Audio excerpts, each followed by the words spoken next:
All right, test 2, section 2, passage 2. Here we go. Number 12 is looking like, when you look at the answer choices, that we have some transitional phrases we're going to be testing here, which we are. So we need to read the sentence before, sentence after, or read the entire sentence. Anyway, this one has the first sentence says, "The first time I visited the Art Institute of Chicago, I expected," and that's kind of the key here, "I expected to be impressed by its famous large painting." So the first sentence sets up that you're going to be impressed. So the second sentence after the "on one hand," it just says, "I couldn't wait to view painter George Seurat's 10-foot wide a Sunday afternoon on the island of La Grande Jatte in its full size." So he was expected to be impressed, and then he said he couldn't wait to view. So it seems fairly similar in tone. So we don't want to have something like "however." So what looks like is happening is he's giving a more specific example of what he's expected to be impressed by. He's mentioning a very specific a painter, and a painting. So in this case, I would look for something that kind of says we're going to be a little bit more specific. So in this case, "for instance" says that. It's more specific, so that's going to be your answer for number 12. Number 13, looks like we're dealing with possessive nouns, and you'll see that with like George Seurat's, and all those things here. So that's part of this, a little bit of punctuation as well with your comma usage.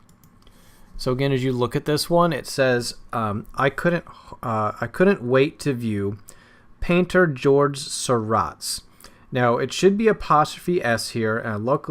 Unfortunately, I should say, all these do have that, so it really isn't going to be possessive, but that is something that it should have an apostrophe S because it is possessive in here.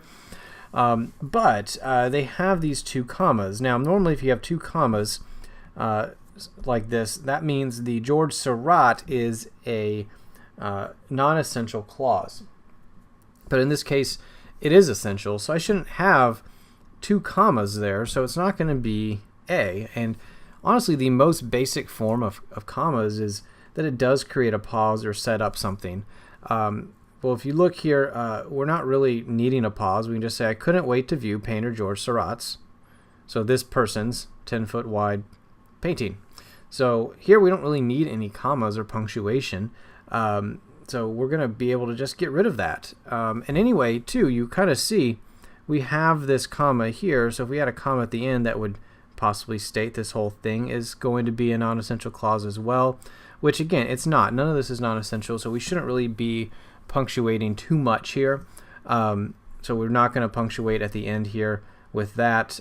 We couldn't say for answer choice B, I wouldn't say "I couldn't wait to view painter." That wouldn't make this a non-essential clause either. So again, if you tried trimming the fat on all of these, it just wouldn't sound right. So we don't need those punctuations, so your answer is D for 13. Number 14, speaking of punctuation, looks like we have semicolons, colons, commas, and all that stuff. So next one, it says, "It took me by surprise then when my favorite exhibit at the museum was one of its tiniest."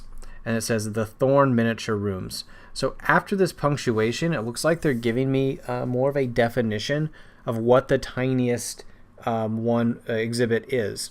Well, when you have a definition, that's going to be a colon. So 14 is going to be C because a colon gives definitions. So that's going to be 14.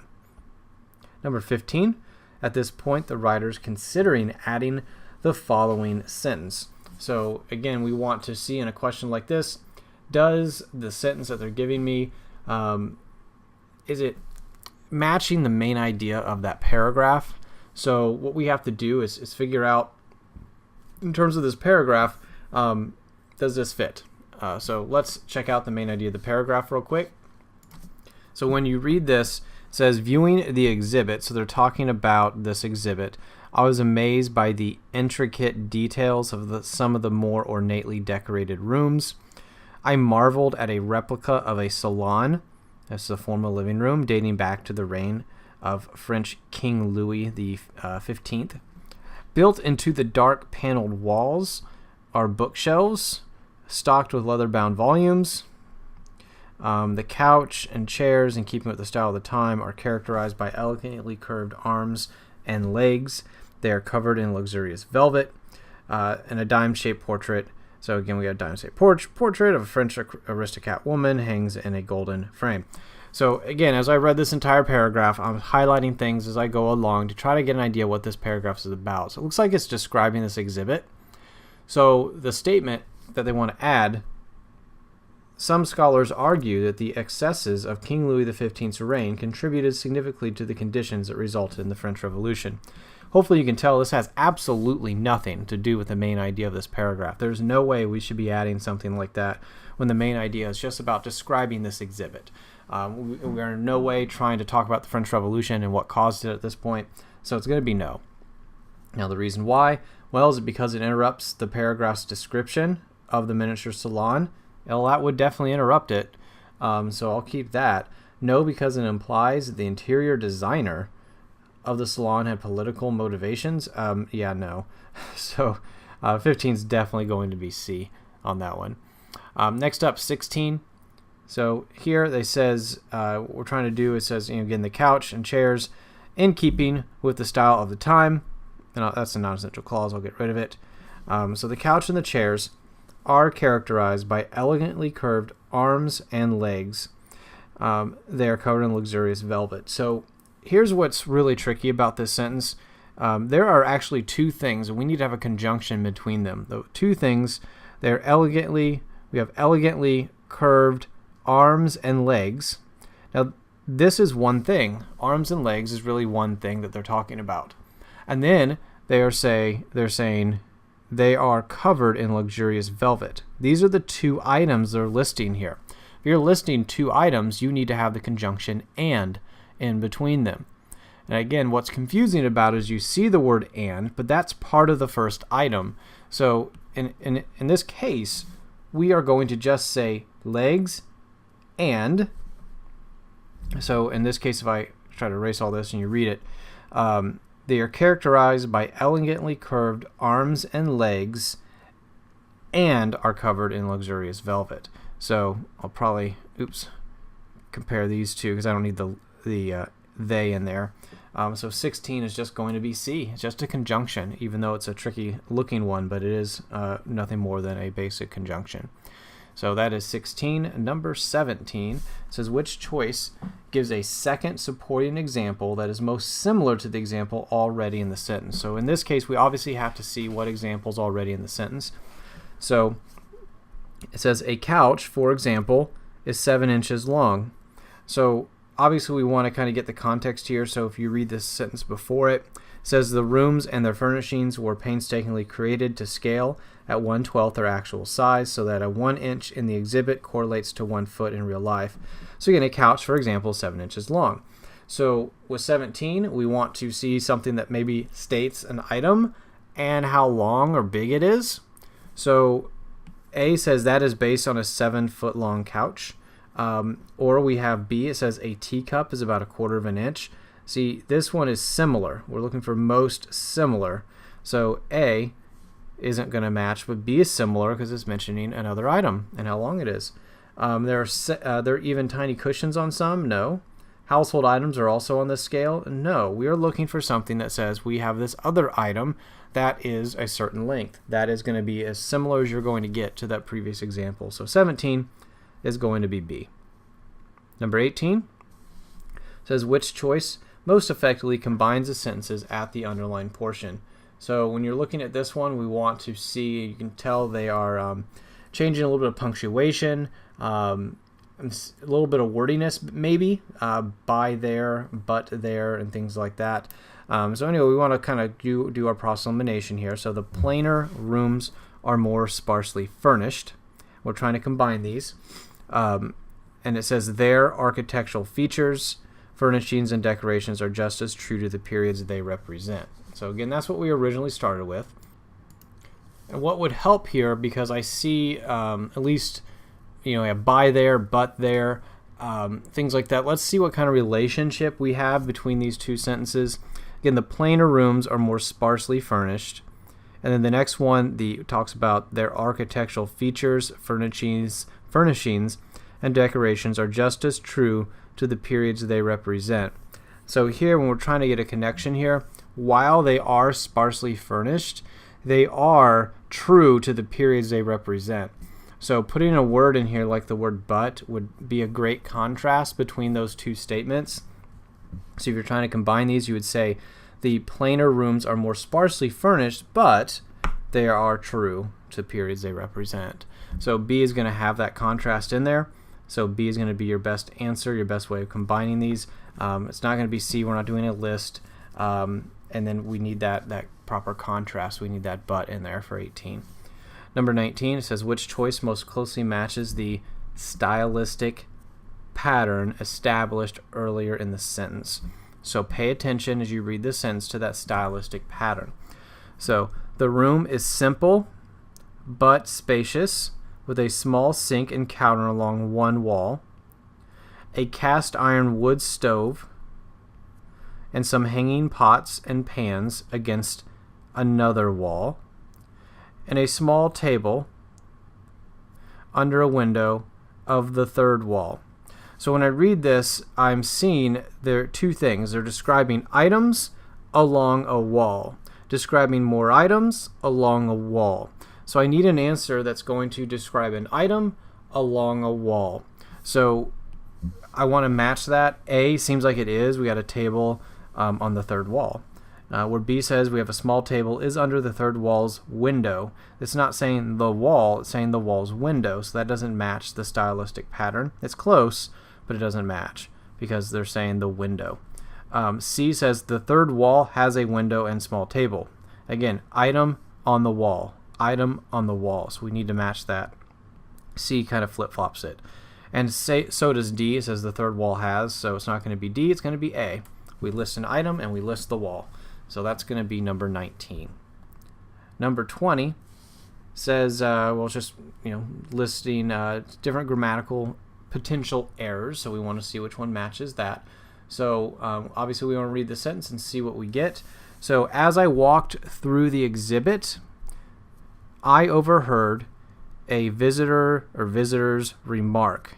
You know that grandfather clock actually runs. So here you're listening, I overheard a visitor. As soon as I read that, I know it can go two ways. We can say their remark, or I heard a visitor remark. And that's what we want to try to determine, I think, as we go through this. I know it's probably not going to be B. It's not showing the possessive noun. And we heard them. I overheard a visitor remark. It's going to be, as I was there, I heard this. So it's not going to be past tense. So I'm looking at either A or D on this one. Now the main focus on here is probably the fact that we are overheard A. So when you say A, we're probably going to be looking for a singular noun. In this case, the best way to if you had to make this choice, we know it has to be a singular noun. To avoid any of that confusion, a visitor is going to be fine. It's singular. It fits the sentence. So the best answer here is going to be our more clear and concise that matches A, visitor, which is going to be D for number 20. Then we have 21. It says dotted with pen-sized knobs. And again, by the way, we're looking at this and seeing, just want to reword this sentence, it looks like. One of the things I noticed before I read all of these, I'm noticing stuff like this, another visitor, comma. I'm thinking of modifying phrases. I see D has another visitor, notice my fascination with a tiny writing desk in its drawers. So what you want to do here is read each one of these and see which one fits the best. So that's all I'm going to do here. So dotted with pen-sized knobs, another visitor. This is answer choice A. Again, dotted with pen-sized knobs. I should be saying what's dotted with pen-sized knobs, and is definitely not another visitor. So it's not going to be A, because that is an improper modifier. B says another visitor, comma, dotted with pen-sized knobs. So here I do have at least two commas. I could check this out. Another visitor noticed my fascination with a tiny writing desk and its drawers. So that is a possibility if you want to compare it later. But at the same time, it starts off with another visitor, which is kind of not a proper modifier anyway. But, if you want to keep it, that's fine. But we're looking for a proper modifier here, which B does not do. C says another visitor dotted with pen-sized knobs. Again, that's definitely not Not going to be it either. The visitor was not dotted with pin-sized knobs, so it's not going to be C. And then D says, another visitor noticed my fascination with a tiny writing desk and its drawers, comma, dotted with pin-sized knobs. So this one, we talking about the writing desk and drawers. Those are the things that were dotted with pin-sized knobs. So this is the one that has the proper modifying phrase. So 21 is going to be D. And then 22 asks about the entire passage. So it says to make the passage most logical, it should be placed where. So if you noticed, all these paragraphs were numbered.